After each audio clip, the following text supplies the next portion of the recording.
Hello बच्चों, कैसे हैं आप लोग। कक्षा 8वीं भूगोल हमारी दुनिया भाग 3 और प्रथम अध्याय है संसाधन यानी रिसोर्सेस और इसका चौथा अध्याय खनिज संसाधन।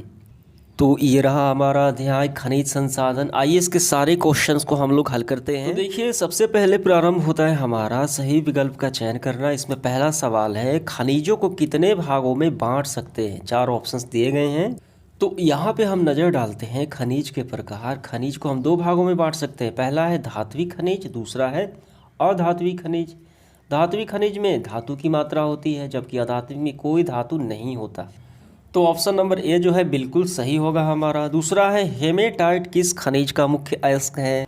तो यहाँ पे नज़र डालिए, लोह अयस्क में हम देखते हैं हेमेटाइट जो है वो लोहे का अयस्क है, ये बिल्कुल सही होगा। इसके बाद तीसरा, रोडोनाइट किस खनिज का अयस्क है। तो मैग्नीज अयस्क में हम देखते हैं रोडोनाइट जो डी जो है बिल्कुल सही होगा हमारा। ठीक है। इसके बाद आगे बढ़ते हुए चौथा, एल्युमिनियम किस खनिज से प्राप्त होता है। तो हम लोग सभी जानते हैं बॉक्साइट यानी एल्युमिनियम जो है बॉक्साइट अयस्क जो है ये हमारा बिल्कुल सही होगा। पांचवा है बायोटाइट किस खनिज का प्रकार है। तो यहाँ पे आप नज़र डालिए, अब्रक जो है इसका अयस्क होता है, देखिए क्या, बायोटाइट। ऑप्शन नंबर भी बिल्कुल सही होगा। इसके बाद हमें मिलान करना है कॉलम ए से कॉलम बी में। देखिए लोहा, तो लोहे का क्या होता है, लोहे का हमने अभी देखा, इसका होता है हेमेटाइट। ठीक है। मैग्नीज, मैग्नीज का क्या होता है अयस्क। तो यहाँ पे आप नज़र डालिए, मैग्नीज का होता है रोडोनाइट। ठीक है। तो हमें मिला लेना है ये रोडोनाइट। अब्रक का क्या होता है, अब्रक का हमने देखा है बायोटाइट होता है। और तांबे का क्या होता है, तो देखिए तांबे का अयस्क हम देखते हैं।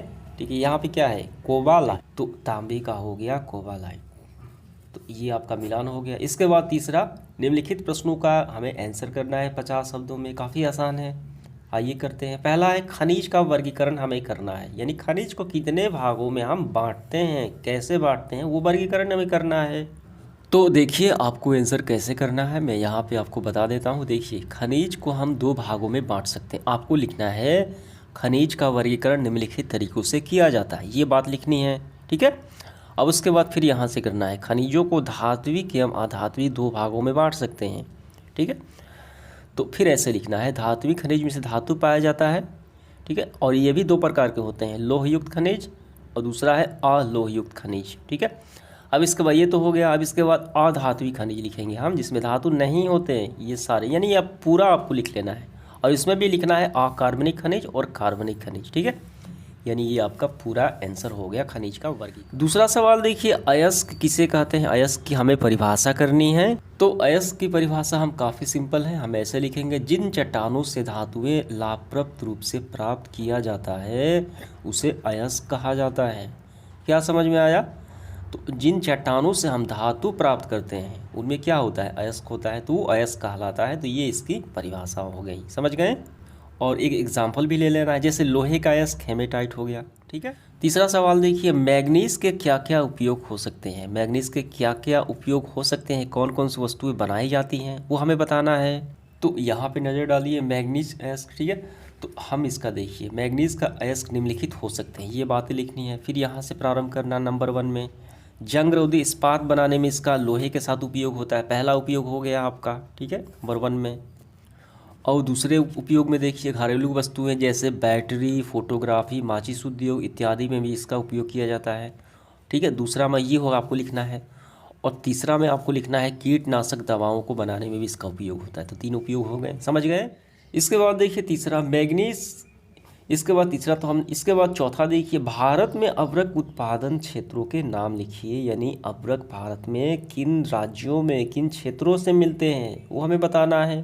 तो यहाँ पे देखिए अब्रक। ठीक है। तो ये काफ़ी महत्वपूर्ण खनिज है, ये कहाँ मिलता है, तो हम इसका आंसर यहाँ से करेंगे।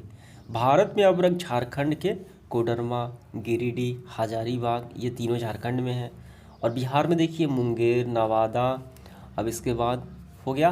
और आंध्र प्रदेश में नेल्लोर, राजस्थान में जयपुर, उदयपुर, ठीक है, भीलवाड़ा, अजमेर जिलों में मिलता है। तो कितने राज्य हैं, झारखंड 1 राज्य, बिहार, आंध्र प्रदेश 3 और ये राजस्थान 4 राज्यों में मिलते हैं। ठीक है। बस यहाँ तक आपको कर लेना है। पांचवा सवाल देखिए, बॉक्साइट के क्या क्या उपयोग हो सकते हैं, यानी बॉक्साइट से क्या हम बनाते हैं वो हमें बताना है।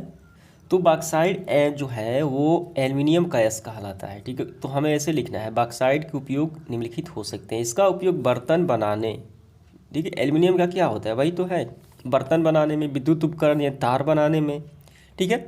सीमेंट उद्योग में, वायुयान इत्यादि बनाने में। वायुयान किससे बनाया जाता है, एल्युमिनियम से बनाया जाता है, क्योंकि काफ़ी हल्के होते हैं। तो ये आपका हो गया आंसर, यहाँ तक समझ गए। इसको भी कर लेते हैं। तो इसमें देखिए पहला सवाल है, भारत में लौह अयस्क के उत्पादन क्षेत्रों के बारे में लिखिए, यानी लोहा भारत में कहाँ से मिलता है, किन राज्यों में मिलता है, वो हमें बताना है पूरा। तो देखिए आपको आंसर कैसे लिखना है। देखिए पहले आपको यहाँ से करना है, लोहा आधुनिक सभ्यता की उद्योग की जननी है। क्यों कहा जाता है कि जितने भी वस्तुएं बनाई जाती है सबसे ज़्यादा लोहे का इस्तेमाल होता है, ठीक है। ये यहाँ से फिर, परंतु लोहे खदानों के शुद्ध रूप से क्या नहीं निकाला जाता, यह अयस्क रूप में मिलता है, ठीक है। और लोहे के अयस्क, ये सारे अयस्क का नाम आपको हो गया, यहाँ तक हो गया। यहाँ से यहाँ तक आप पहले लिखिए और उसके बाद फिर आपको यहाँ से लिखना है, भारत में कुल लौह अनुमानित भंडार 420 अरब मीट्रिक टन है, ये हो गया। अब यहाँ से देखिए, अब उत्पादन में हम यहाँ से लिखेंगे, उत्पादन में उड़ीसा का क्योंझोर, बोनाई, ठीक है, मयूरभंज, बादाम पहाड़ी, झारखंड में गुआ, नोवामुंडी, ठीक है, जावदा, और महाराष्ट्र में चंदा, छत्तीसगढ़ में रायपुर, मध्य प्रदेश यानी जबलपुर, ये सारे जो मिलते हैं, यहाँ तक आपको कर लेना है। समझ गए कैसे लिखना है आपको।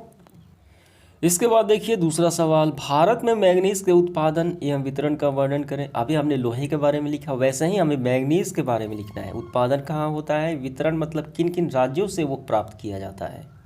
तो पहले आपको थोड़े से ये लिख लेना है, मैंगनीज उत्पादन में भारत विश्व में अग्रणीय स्थान है, ठीक है। और इसके अयस्क के नाम यहाँ पे लिख लेने हैं। यहाँ से यहाँ तक आपको पहले लिखना है और फिर वो लिखने के बाद फिर यहाँ से आपको प्रारंभ करना है, उत्पादन और वितरण किन किन राज्यों से ये प्राप्त होते हैं, ठीक है। तो हम यहाँ से लिखेंगे, भारत में मैंगनीज का कुल भंडार कितना है, 1670 लाख टन है। उत्पादन में उड़ीसा, यानी ये वितरण भी हो गया और इसका उत्पादन भी हो गया, ठीक है। ये पूरा आपको यहाँ तक कर लेना है। तीसरा सवाल देखिए, विश्व में तांबा उत्पादन क्षेत्रों के बारे में लिखें। विश्व में यानी विश्व की बात की गई है, कहाँ कहाँ तांबा प्राप्त होता है पूरे वर्ल्ड में, उन क्षेत्रों के नाम हमें बस लिखना है। तो यहाँ पे नज़र डालिए, तांबा यानी कॉपर। तो पहले आप थोड़ा सा ये आपको लिखना होगा, तांबा एक अलोहयुक्त धातु, इसमें लोहा नहीं पाया जाता, जिसका लोहे के बाद अधिक उपयोग होता है, ठीक है। यहाँ तक हो गया। फिर यहाँ से आपको लिखना है, तांबा उत्पादन में अमेरिका का भुट्टा क्षेत्र, कनाडा का सडबरी क्षेत्र, चिली का चुकिनमाटा क्षेत्र, ठीक है, मध्य चिली। तो ये सारे आपको यहाँ तक कर लेना है। हमें विश्व की बताना है, भारत का नहीं बताना है। समझ गए, ये पूरा जो हाईलाइट किया गया है वही आपको यहाँ तक कर लेना है। चौथा सवाल देखिए, खनिजों के उपयोग के बारे में विस्तृत वर्णन करें, यानी खनिज का उपयोग हम कैसे करते हैं, ठीक है, उसका हमें विस्तृत वर्णन करना है। तो देखिए खनिजों का उपयोग हम कैसे और कहाँ कहाँ करते हैं, खनिज संसाधन। तो हम यहाँ से इसका आंसर करेंगे, खनिजों को पृथ्वी का अमूल्य संसाधन कहा जाता है, ठीक है। यहाँ तक हो गया। अब इसके बाद फिर यहाँ से हमें करना है, हमारे शरीर में ये खनिज भोजन, फल सब्जियों, दूध, अंडा, मांस इत्यादि, ये ठीक है, मांस मछली इत्यादि खाने से ये प्राप्त होता है। खनिज प्रकृति में स्वतः पाया जाने वाला पदार्थ, जो भौतिक एवं रासायनिक संगठन एवं आंतरिक परमाणुिक संरचना निश्चित होती है, ठीक है। खनिजों में टैक्स जो है सबसे मुलायम और हीरा सबसे कठोर होता है, ठीक है। अब इसके बाद यहाँ पे देखिए, गहने, सोने चांदी, ठीक है, ये सब थाली बर्तन जो हो गया, और घर में तांबा का लोटा, ये सारे क्या है, ये सारे हम उपयोग, ये हो गया किन किन क्षेत्रों में हम इसका उपयोग करते हैं, समझ गए। तो ये जो हाईलाइट किए गए हैं, अंडरलाइन किए, वो पूरा आपको लिख लेना है, समझ गए। इसके बाद देखिए इस सेशन का हमारा आखिरी सवाल पांचवा, भारत में अबरख के उत्पादन एवं वितरण का वर्णन हमें करना है। तो इसका आंसर हम यहाँ से करेंगे, भारत में अबरख झारखंड के कोडरमा, गिरिडीह, हजारीबाग, बिहार में मुंगेर, ठीक है, और राजस्थान में, ये सारे आपको लिख लेने, यानी यहाँ तक आपको कर लेना है, ठीक है। तरीके से हमारा सेशन समाप्त हुआ। ये परीक्षा के दृष्टिकोण से नहीं है, आप अपने से भी ये मानचित्र है, आप नक्शे में देख सकते हैं। तो समाप्त होता है आज का सेशन, धन्यवाद।